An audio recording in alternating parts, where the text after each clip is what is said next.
Hello everyone, welcome to Pepcoding. Today we are here to solve a question named Nqueens Permutations, and we have to solve is an 1D, right? So first of all, let's go on the board, discuss the question. After that, we will try to code this problem. Okay, so we are given a board here, a chess board. Just suppose it is of 4 cross 4.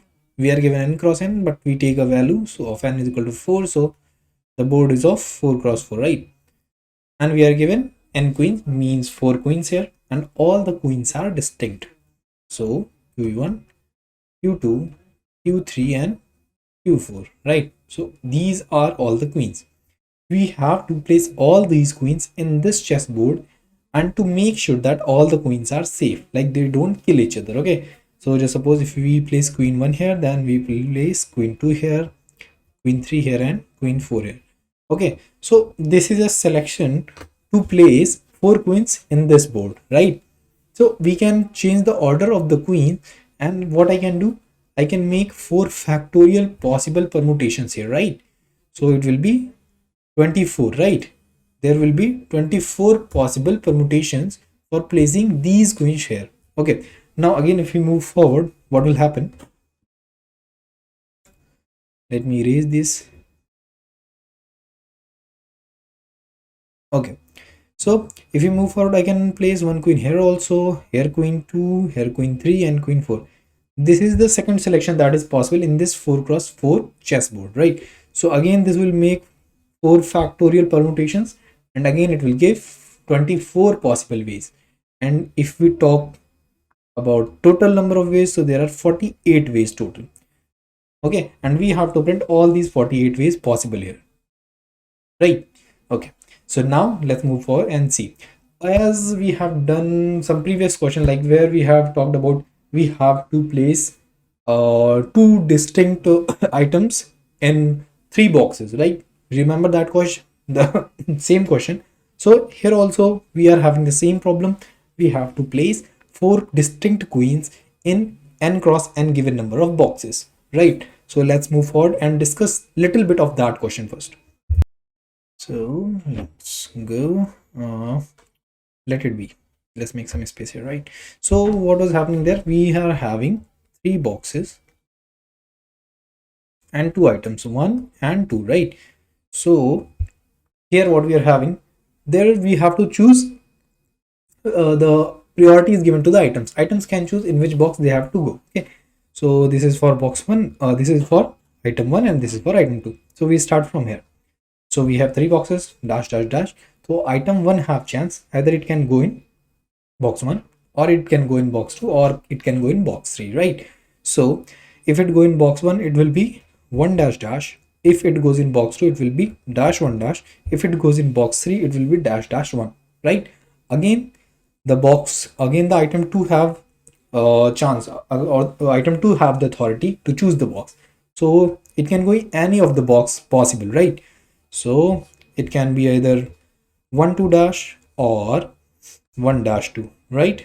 Again, here also it can go in 2 1 dash or dash 1 2, right? Here also it can go 2 dash 1 or dash 2 1, right? So these were the possibilities for choosing, right? Now we have the same problem here.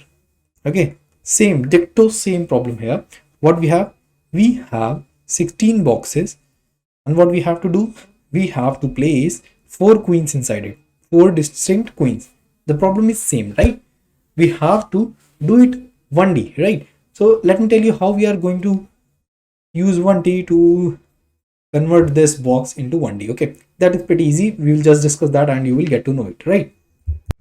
So let's go, we'll go here, right? So now we are having a box like this here, 1 2 3, 1 2 3. We just have to access this box in 1D, right? So this will be 0 1 2 3, 0 1 2 3, right? So this is happening. Now if you have to access the 1D, so let's just give it some numbers: 0 1 2 3 4 5 6 7 8 9 10 11 12 13 14 and 15. So now don't you see this as 1D, right? From 0 to 15 it is a 1D, right? we just need some formula to access this, right? So there is a very simple formula for that. Let's suppose if you have to access a cell, just suppose cell number 14. Okay, so what we need the number of rows and number of columns. Okay, so what will the formula? Rows into the length of this box that we have. So okay, so size of that plus number of column, you will get that. Okay, let's calculate how. The number of row is 3, so 3 into the size is 1 2 3 4 4 plus the column number is 2, right? 2. So 4 is 12 plus 2 equals to 14. So the 14 is the cell number, right? So this formula is working. Now just suppose you have to access the row. So what it will be? It will be cell divided by size. Let's access how. Just suppose this is 10. Okay, cell number 10, the size is fixed, that is 4. So the row number will be 10 by 4 equals to 2, right? Let's talk about if you have to calculate the column. If you have to calculate the column, then it will be cell ampersand s. Let's suppose you have to calculate for 10. Okay, so 10 ampersand s, s is 4. Okay, 4. So it will be 2, right? So the column is 2. We got it, right? So this is the formula that we are going to use to access the cell in 1D as 1D, right? So this problem is solved. Now let's move forward.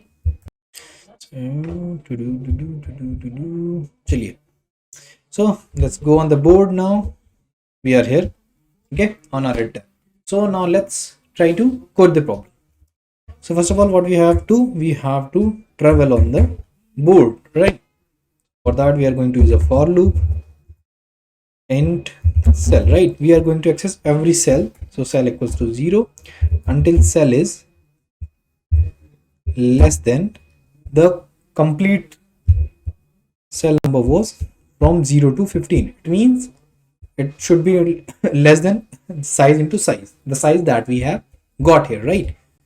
So we can call it the length, chess dot length into chess dot length, right? So this is done. Every time cell will be increased. So okay, we are inside this loop now. Now what we have to do, when we come to a cell, we check, can we place our queen here, right? So for that, what we need cell number and column. So we have cell, we need the row number and the column number, right? So let's go. We know the formula to access the row. So what was that? That was cell divided by chess dot length, right? Now we have to access the column. So the column will be equals to cell ampersand chess dot length, right? This is done. Now we have row and the column, right? Now we have to place the queen. So for placing the queen, what we need to check? Two things. What is the first thing? Is already there a queen placed or not? And what is the second thing? Our queen is safe or not? Do you remember? I've told you we have to place the queen if the queen is safe there, right? So if the chess, what is the name? Yeah, chess, right? So chess row and column is greater than 0, right? If it is greater than 0, it means there is something, right? So it should be equals to 0, right? So it is equals to 0 and what we'll check? We'll check it is safe or not. Let's just believe that this function will work. We will write this function later. So is queen safe, right? So inside this we will pass our chess row and column, right? So if this is true if this is true, it means our queen is safe there and there is a space for queen to place, right? So let's go. First of all, what we will do, we will place our queen there, not if. So chess row call will be equals to in place so far plus 1, right? So in place so far plus 1, right? And don't forget to unplace the queen also when we are backtracking. So row column be equals to 0. Done, right? So now let's see what is happening here. Okay, inside this we have to make a recursion call. So let's go and queens. Inside this, first of all, we have to send the number of queens placed. So the number of queens placed last time plus 1. And second thing, total number of queens, that would be same, and we have to pass the chess. Okay, so this is done. Our call is made here, right? Now let's see what we are going to do. Okay, so let's go on the board. When you remember the previous question, the combination, right? So what was happening there? Let's erase this, make our board again. So what was happening in that question?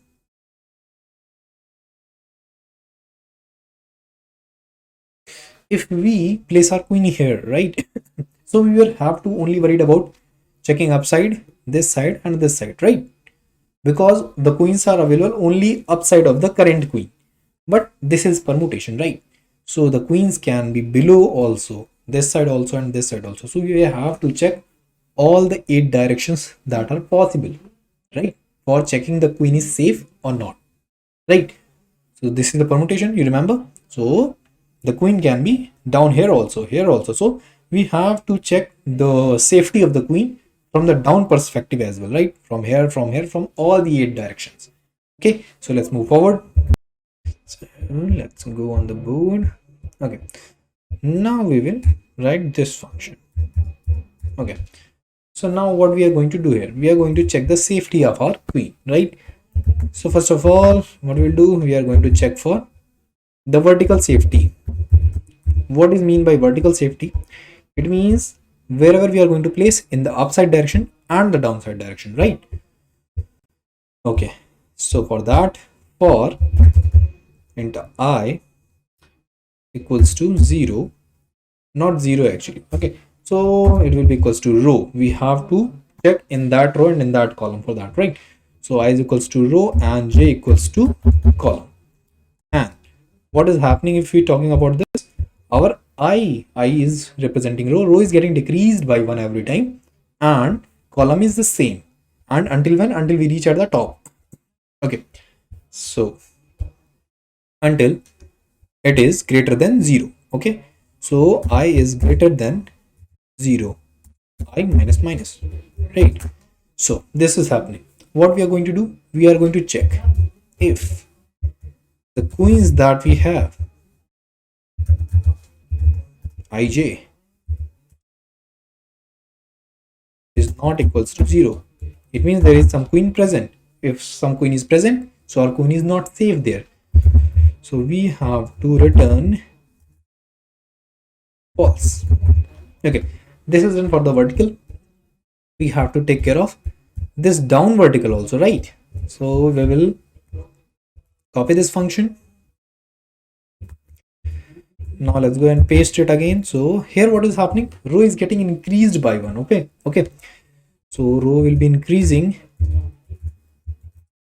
and until it is less than the chess dot length, right? So chess dot length, this is done.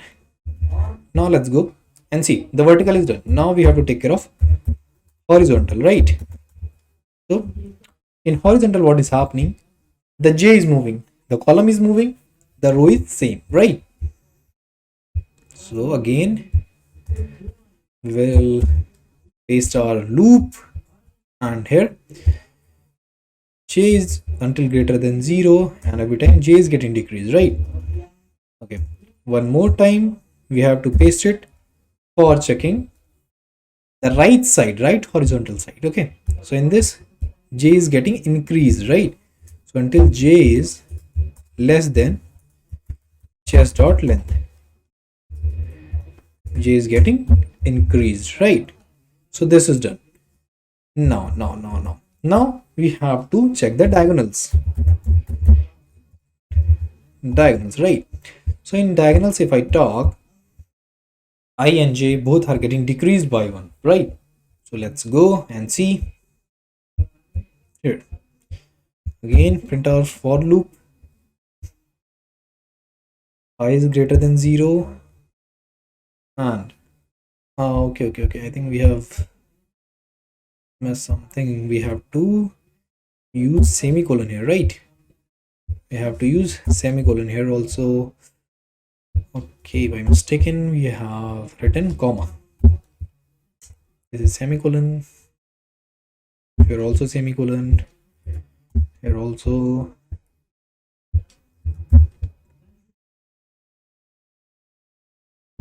Here also semicolon, right? Okay, so now we are here. What we are talking about? We are talking about diagonals, right? So until I is greater than 0, comma j is greater than 0, right? I minus minus and j minus minus. Okay.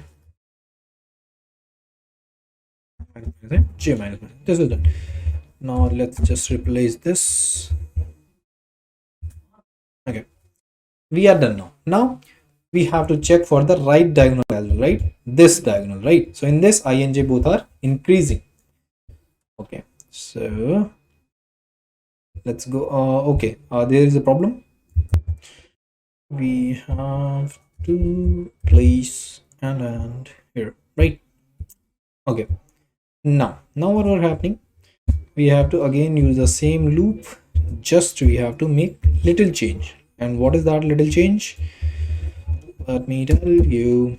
Okay, this time I and j both are getting increased, right? And until j is less than chess dot length, and here also until I is less than chess dot length. This is for this diagonal. Now we have to take care of anti-diagonals, right? So anti-diagonals, this is done. Sorry. Now let's paste our loop here. Now what we have to do? Now let's see. One diagonal is this and another is this. When we are moving here, what is happening? Our column is getting increased and row is getting decreased, right? So our I is minus minus, but j is plus plus. The condition with j will be until j is less than chess dot length, right? So this is done, and I will be same. Okay, now for this part, when we are moving in this diagonal direction, right? So for that, again we are going to use this for loop. Again, in this, what is happening? I is getting increased and j is getting decreased, right? So this is good. This is good. Now we have to change the condition for I until I is less than chess dot length, right? So this is done. Now if we pass all this reverb, whatever we want, we can say. So we have to return true. So because we have checked in all the direction, right? So all the tests are passed, so we will return true. Our coin is safe, right? So this is done. Now we just have to handle the base case. This is a recursion call. We all know we have to handle some of the base case here. Okay, so what can be the base case? Like simple, very simple. If we have to place n queens, if we placed all the n queens, that will be the base case, right? Let's go. Yeah, we are here again, right? So where is our base case? We have to handle here, right? So if queens placed so far is equal to the total queens, so it means we have reached our base case, right? So we will return from this point. But before returning, my dear friend, we have to print our answer. So we are going to use a for loop for that.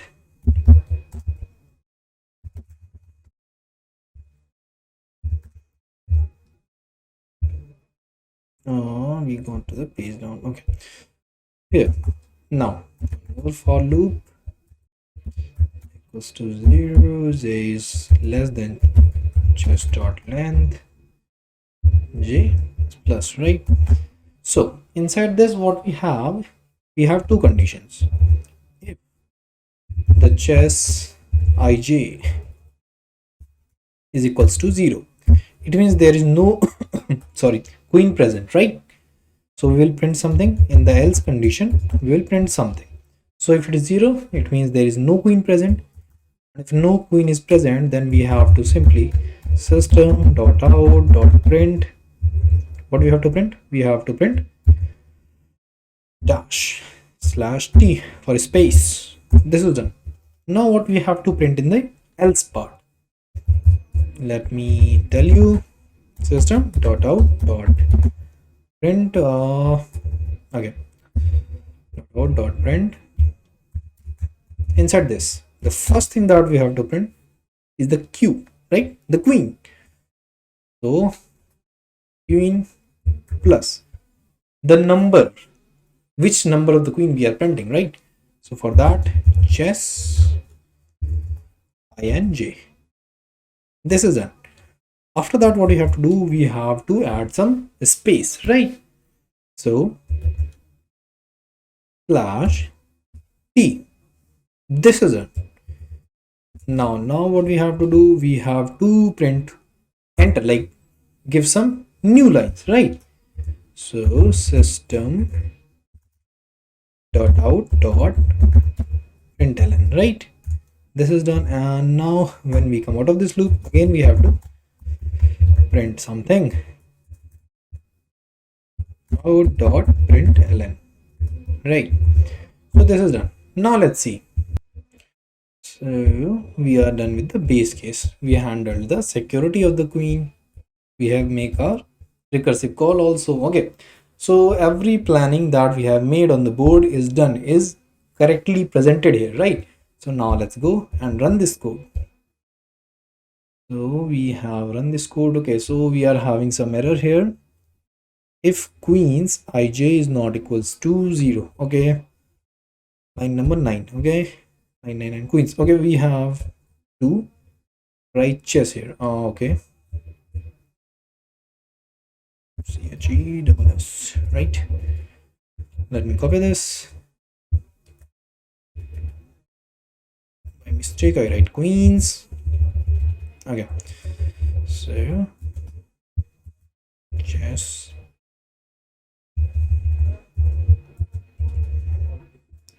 again.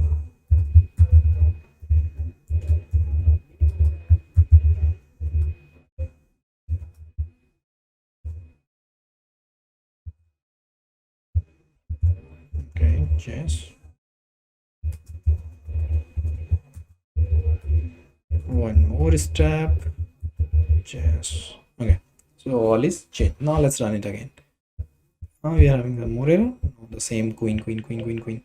Okay, and queens. Okay, in the line number 77, we have some error. Make wrong call. And queens. Okay, this is also no. Variable QASF cannot find, line number 76.